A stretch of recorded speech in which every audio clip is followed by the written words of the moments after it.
Hello out there. Welcome to our podcast today. This is Coach Eric Johnson, the brand. And this is Coach Aaron Thigpen, the source. EJ, Yes. got a topic for you today. I'm going to entitle it Sports Specialization and the Regression of Athleticism. Yes, or sir. Ties to the regression of athleticism. Yes. And conversation we've always have, and unfortunately it seems to be an ongoing conversation. And it was just kind of re-sparked when I was talking to a softball coach, a local softball coach here. He has travel teams.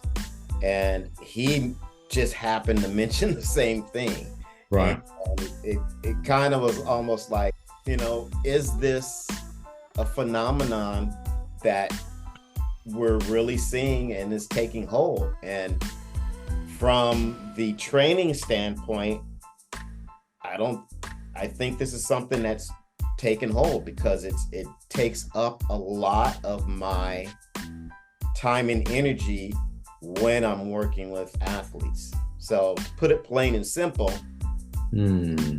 I've got athletes who are developing or have a highly specialized skill set, i.e. their specific sport or specific to their sport, but they're poor athletes, just overall general athleticism. Okay. It's not just, it's remedial in a lot of cases. Right. And I'm discovering this at 8 years old, and I'm discovering this at 18 years old.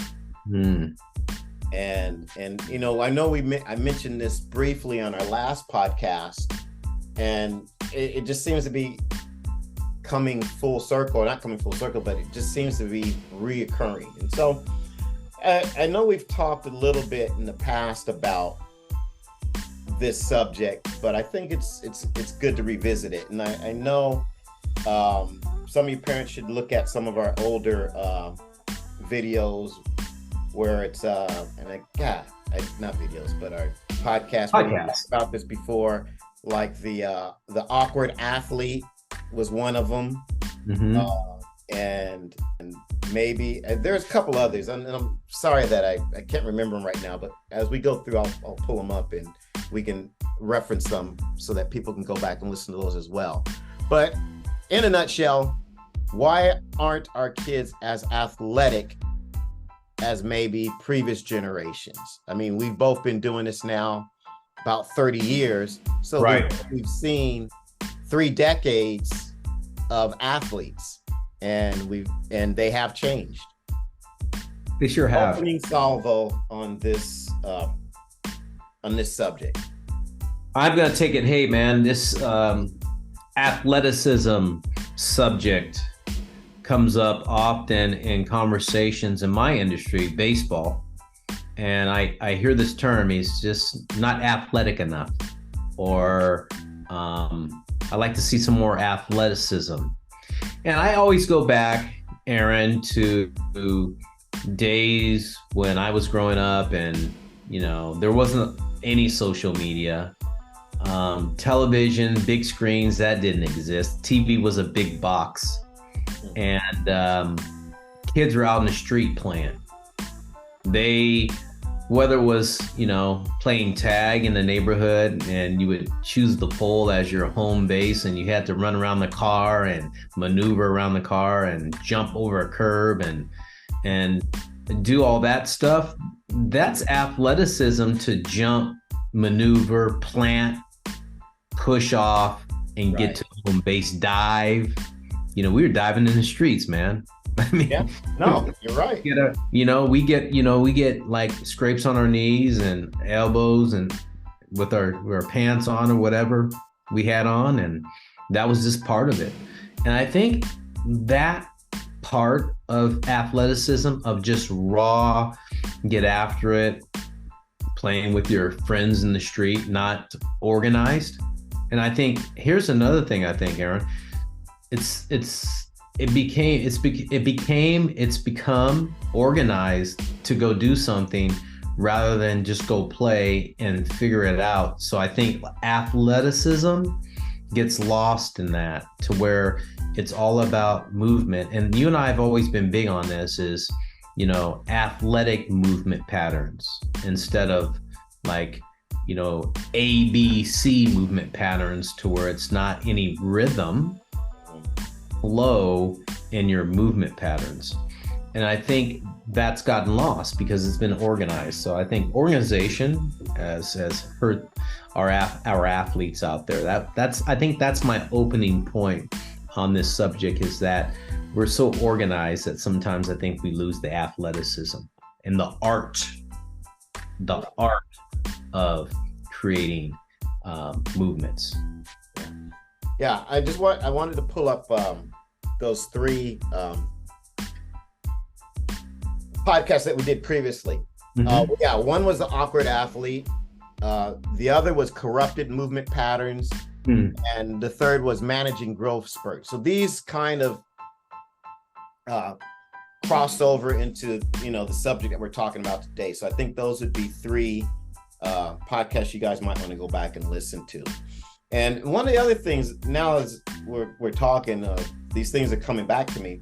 But another thing that prompted me about this subject was I just saw something quick on my I don't know, Google, whatever thing, where your stuff comes up. I don't know the terminology. Right. Timeline or whatever you call it. But I think there was a bill or a law now that came down from Gavin Newsom's office that actually requires recess. And I'm like, when did you have to pass a law to mandate recess? Right. I was assuming that kids were already having recess. And I knew that, that a lot of the PE and physical education has been taken out of the schools, and we've talked about that. And that's definitely, I think, a big issue. But it kind of clicked. I kind of started to put things together. It's like, I remember we was talking in one of our other podcasts about how even at the youngest ages, there's a lack of some of the rudimentary movement skills, so it's not just from an athletic standpoint. Yeah. It's also from just the basic functional movement skills. And I remember telling you that, I'm starting to get these kids younger, 8, 9, 10, and they're not even having some of the basic movement functioning skills. So, they can't lunge, they can't squat, they can't balance on one foot for any period of time. Those dovetail into athleticism, right? But those are kind of just the basic that springboard into athleticism. So, and then I saw that article. I wish I would have pulled it. I didn't get a chance to read it all the way through, but that makes sense. If kids aren't having recess, they're not playing. If they're not playing, they're not getting the repertoire of movement skills just from a functional aspect that they need to springboard into sports. And that's why I'm starting to see this younger and younger, because the kids aren't playing at home, and now they're not playing at school. Right. It's like, well, where are they getting it from? And again, that could, I don't want to dump everything on video games and phones and stuff like that, because I like video games myself. But I think all of that has something to do with what's happening. So got a kid who's sedentary, got a kid who doesn't move.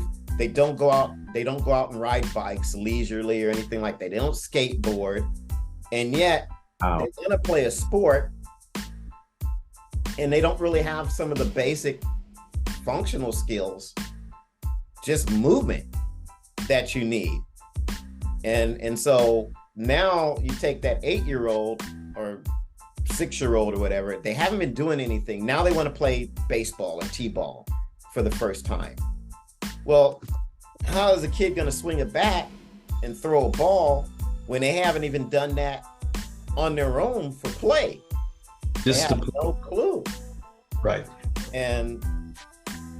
But you put them in t-ball and you put them in soccer. And so now they learn this one narrow set of skills. Right. Okay. But they still haven't taken care of the foundational stuff, because you can play baseball and play soccer and still not know how to squat, still not know how to lunge, still not know how to hop, still not know how to run. Do you see what I'm saying? Absolutely. And so, but everyone's calling them athletes. And this goes back to our other podcast, Illusion and Delusion. It's like, right.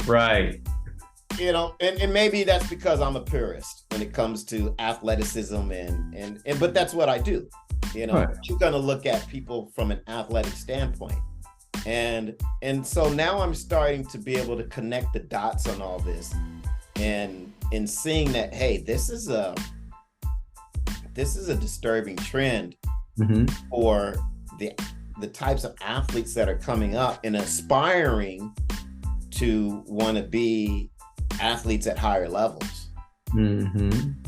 And now you look at that environment, and now you can maybe understand why there's higher degrees of injury, soft tissue injuries, because their movement patterns are corrupted.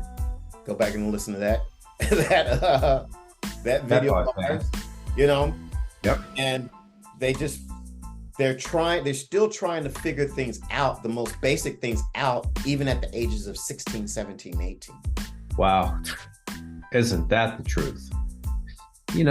Aaron, you said some things that kind of jarred my memory of just recent stuff that I've been doing. And it's kind of like, I was doing these hitting classes and trying to get a player to jump to their left leg, jump to their right leg, then separate and swing.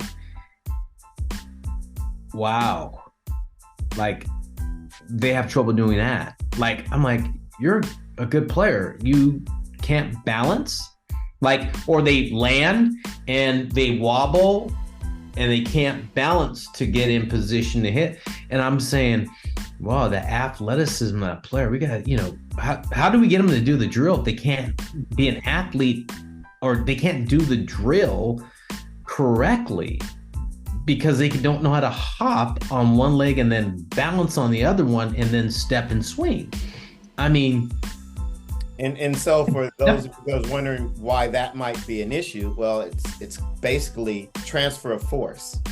Right. You have to have balance to transfer force when you swing a bat, because it comes from where? It comes from the ground up. Right.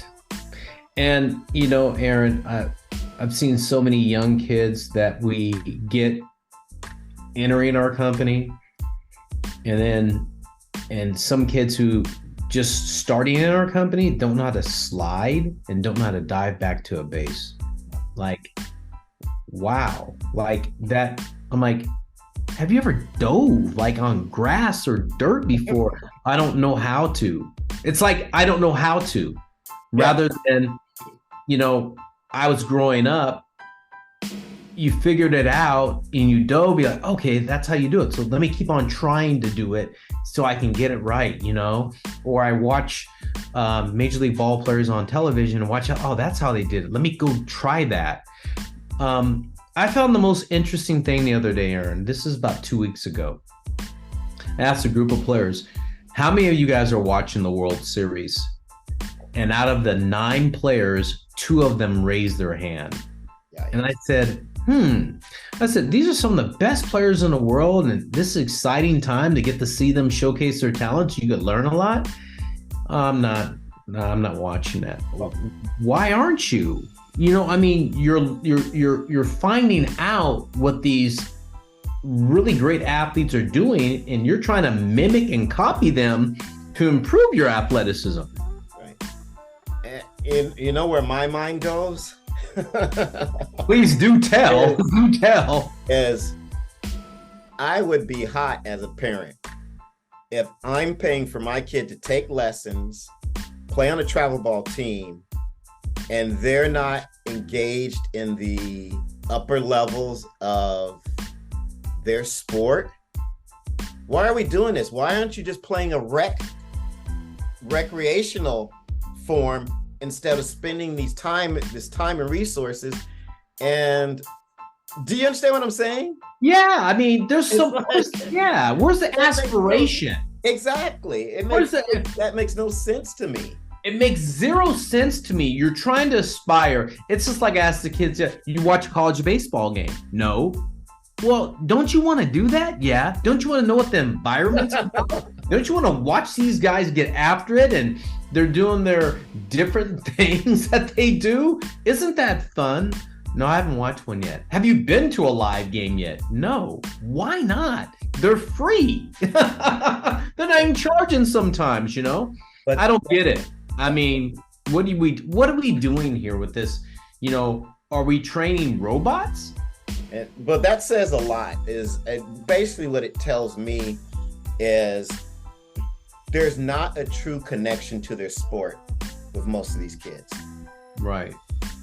I again, only form of reference is me that I know of is me as a kid. And what I did as a kid, Sports Illustrated came out. I tore out pictures, posted my favorite guys on my wall. Or posters, you go down to the hobby shop and, I'm not dating myself out there, people. 50s. Yeah. And they had them right there by the open door, and they had the whole little tube. Yep. They had a little bin. Yeah. That's right. And you were looking for your dude. Did it come? Right. And you could put it up there and you could dream and you could dream about it, and the imagination that you had to have of you doing it. Where's that at today? And that goes a lot to say about athleticism, because athleticism is really a vision and a dream of how you're creating movement patterns and how you're creating how you move, man. It's cool to run like back in the day, like Walter Payton, or it was cool to run like Eric Dickerson. You tried to run like Eric Dickerson, how he was straight up, or it was fun you copied. It's so funny. I copied so many different athletes in so many different sports and tried to transcend that to baseball. You see, I tried to take their running style or how they did something and tried to, make it a part of my game. Where's that imagination today with young athletes who are trying to be what they call athletes in this day and age in sport? Well, I think it can be summed up in one 4-letter word, dirty word now, I guess. It's called play. Kids don't play. They don't go outside and play. And we talk about play all the time as being the foundation. And I love what you talk about, because I mention this all the time. You've got to have your repertoire movement is built through your imagination. And your imagination is sparked by the inspiration or aspiration you talk about by seeing other great athletes or seeing older athletes that you are aspiring to. And that's where that all starts. You take that model, that guy you're looking at, that gal you're looking at, you aspire to it, then you go out and you try and mimic it in your play. What happened, that's the difference, I think, between the kids now and then us growing up and maybe some of the, others, is I think these kids aren't connected to the sport. They're not watching it. They're not following it. They're not really having favorites other than maybe some highlight stuff. Maybe that's how they pick their favorite guy. And then they're not going out and trying to be that guy or be that girl. Right. Not going through that process on their own.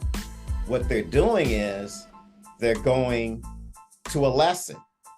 They're going to a practice and they're being fed their movement skills and their movement patterns, but they never quite connect their own movement idiosyncrasies. Do you understand what I'm saying? Absolutely clear. To what they're not bringing that gumbo all together. They're not taking the instruction, that builds that skill set and makes sure things don't go off the rails. But they're not also taking those personal movement patterns that they've explored on their own and know how their body moves and how to blend the two together. Yeah, man, I think that may be what's happening. Yeah, I know that's what's happening, Aaron. I know that's what's happening. You couldn't have said it any better right there about the blend. Maybe we should title this The Blend. So parents, I know, it's a different world and, we can't always, I was a free range kid and maybe that's just not the world we live in anymore, but you got to figure out a way for these kids to play. And we've talked about it before. Get back to some of the derivatives of your sport versus just playing the sport. Get back to 3 flies up, get back to wiffle ball, get back to, whatever derivative of your sport, throwing the ball off your garage. Yeah, get back to all of those sorts of things to get those movement patterns going, those juices going, the exploratory aspect of movement and being an athlete, and have them take that and pair that with the proper skill instruction that they're going to get from someone like you. Right. I think that's the only answer. How it's going to be done in today's world, I don't know. But establish that connection with your athlete in the sport too. Get them out to games, have them watch games, have her watch games. I don't know. It's tricky, but I'm getting them. The kids are coming in, and I'm seeing that I spend more and more of my time working on remedial things with these kids. And what's funny is because these kids think they're better athletes than they are, they don't want to do the remedial. But I have to point to them like, well, you can't lunge without teeter-tottering. How can I have you do a block start or a 3-point start, an explosive start off of one leg, and you can't even give me a lunge properly? Right. You see? I see exactly what you're saying. It's true, but you know what? It's true, Aaron. It's exploration. So I don't know. I don't always run out. I mean, get your kids the lessons, but balance it with play. I guess that's the best way I can say it, because I know everyone thinks, well, I'll do the Tiger Woods formula and all I'll do is play golf, but I think that's only one side of the story, and that's probably not all that he did, but that's all that was shown to us. Yeah, he did a lot more. I know that for a fact. You being the golf aficionado, I'm sure you know that there was a lot more to it than that. Was. But so parents, that would be my 25 cents on it. The sports specialization, it's a good thing, but it's killing. It's killing your kids, and you've got to balance it with the other side. Anyway, I rambled. What do you think, EJ? No, I think you hit it right on the head. I think we need to continue to explore as athletes. Parents out there, let your athletes go out and do other sports as exploration to their own athleticism. And they're going to tell you if they don't like it or not. That's all right. Maybe they're just going out playing it for fun. I just want the kids to go out and play for fun so they can explore how their body really moves. So, That's how we find true athletes, by just doing different things. And we've talked about it a lot on our podcast. And, I just like to end by saying, all the stuff you're doing is great. Don't be afraid to explore. Like that. With that said, that ends our podcast today. This is Coach EJ signing out, the brand. And this is Coach Aaron, the source. Guys, please hit that dislike button. Send us a review, whatever you'd like. Engage us, man. We'll keep this process going and hopefully continue to bring you guys some content that you will need and enjoy. We'll see you.